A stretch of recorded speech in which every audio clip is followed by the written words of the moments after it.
There's a civic election coming up in Calgary. And wouldn't you know it, this whole relocation thing coming up again in the news. But here's the thing. Here's why there's a new video. Let's play a game. Who do you believe, Gary Bettman or Mayor Nenshi? No, don't answer it. Don't. Okay, I get it. You all answered Mayor Nenshi, but let's go through the process anyways. Bettman's tale of what happened when they had a meeting in March. At one point I said, let me ask you a question. I wasn't being threatening. I wanted to understand. What happens if the end result of this is the Flames have to move? Then I adjusted my halo. He didn't quite say that. And you know what the mayor said to me? So they'll move.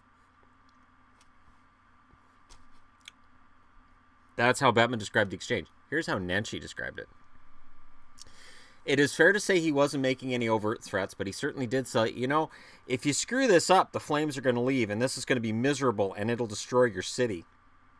I remember very well saying to him, that would be an awful outcome, but it's not going to destroy my city. He intimated it is the end of a political career if you lose a hockey team. I said, be that as it may, we've got a lot of work to do, and we've got to make the right and fair deal for taxpayers. So, King and Bettman both say, oh, we're not trying to affect the outcome of the election. Sure sounds like they don't like Mayor Nenshi. They don't want to deal with him anymore. And he's leading right now in the polls, but I really think that Ken King figures, you know, if we get somebody else in here other than that prick, we can run him over. There's an expectation for owners and for the rich that they're just going to get their way. They're going to say, all right, well, this is how it is, and that's it.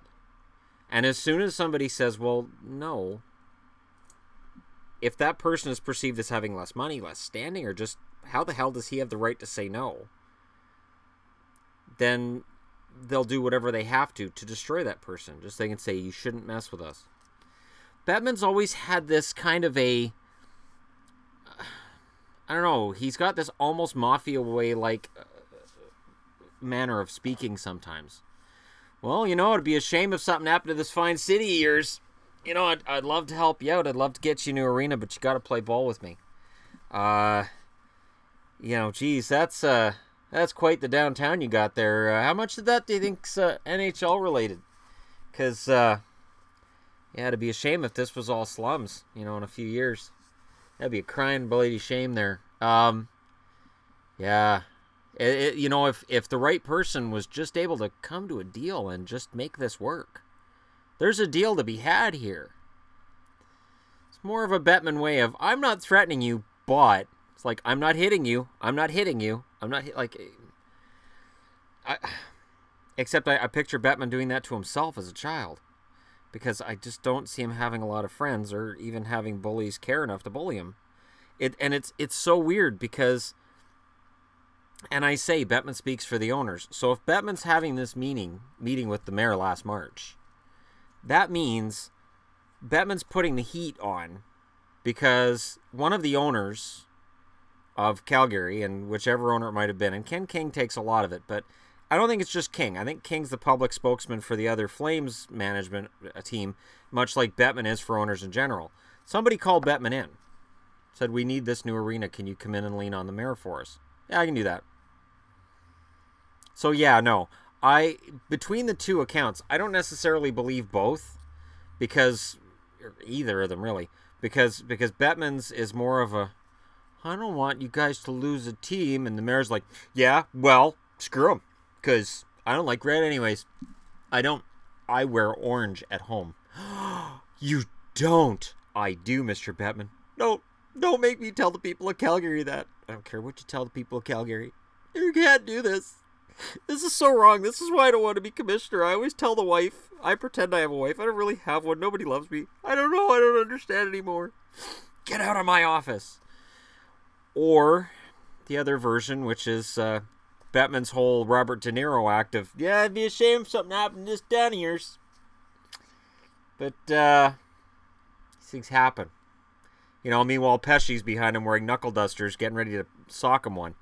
While Mayor Nenshi's waving an Alberta flag in one arm and a Calgary flag in the other, and maybe he's got a Canadian flag coming up from the back of his suit. I love Canada and Calgary. I mean, I don't really believe either side of this.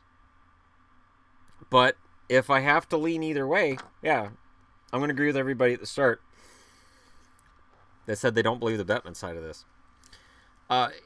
Calgary's in a rough spot here because they're making money. If you make Bettman admit it, yeah, the team's making money, but his attitude's one of, yeah, they're making money now, but later they're going to be losing money. Come on. And then when he says, and he says right in this article here, this is the part that's interesting. Let me get to this here. Calgary has great fans and is a great hockey market, but the people of Calgary aren't going to stand for a team that can't be competitive. The fact that the city is not focusing on how to provide essential infrastructure is something beyond their control or ours. Do you hear that? Yeah, salary cap. The salary cap provides a competitive benefit to every team in the league, and the salary cap ensures 31 stable franchises. Well, unless Bettman's not getting the bill he wants, and then he goes, oh, you guys can't be competitive. Isn't it funny how Arizona's taken a handout from the NHL for decades? Florida's taken a handout from the NHL for decades in revenue sharing. Carolina's taken a handout for a long time as well. And we don't hear anything about these teams actually being moved. Like, Canadian fans can't wait for one of them to move. But I don't say anything about it because I don't think moving any of them works. But Calgary, who's making money, and here's Bettman going, we might have to move them. Why? Because you're not getting your way? To pout? I may have a reputation for being liberal in my leanings and my politics, but I remember when Jean Chrétien was elected Prime Minister of Canada, and he closed the base in Chilliwack because BC didn't vote Liberal. We voted Reform. And even though I hadn't voted in the election, I thought it was a prick move. To close a base where they had just opened up a new engineering school that they then had to build in Edmonton because they didn't have one here. And he didn't pull it because Chilliwack didn't need a military base, or Canada didn't need one there. He pulled it because we didn't vote Liberal. He was cutting the military budget, and he cut Chilliwack. So to me, it looks like Bettman saying, well, looks like Calgary's going to lose their team then. They're not playing with us. They're not doing the things we want them to do. Their city votes aren't going the way we want to. Be a shame if they lost their team, but Seattle wants to open up Key Arena. Kansas City's got a ready arena. There's lots of areas we could take this team to. It's wrong. It's wrong. And it'll be interesting to see if, when this election comes down on October, I believe it's October 12th in Calgary, if Mayor Nenshi gets reelected, and I think he will. I can't see anybody taking him out, because every time Calgary opens their bloody mouths, and I mean the Calgary Flames, they make him more popular, because he sounds more reasonable. What happens then? Do they ratchet this up further? Let me know what you guys think in the comment section below. Should Mayor Nenshi install Richard Nixon-like listening equipment just for when Bettman's there? I would love to hear what was actually said in that office in March, because I think that would be fascinating, and I think it would be very revealing to fans like us for how the NHL actually views relocation and what's important when it comes to relocation.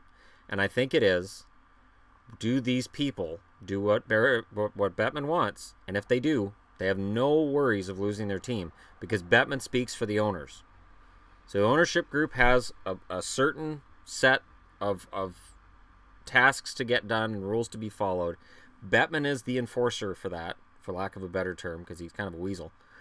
So is it a matter of, if the owners of the league, who are Bettman's bosses, if they don't get their way, do they say, yeah, they're out of the fraternity, that city's out, we're going to move? Is that why Arizona, Florida, Carolina, and other teams who don't draw and have struggled for a long time, is that why they're still around? And owners are saying, yeah, we'll keep them. Is it because they do as they're told? Is that the big thing that we don't get told publicly? Let me know what you guys think in the comment section below. Don't forget to hit like and subscribe if you're browsing your way through, and thank you so much for watching. I'll talk to you again soon.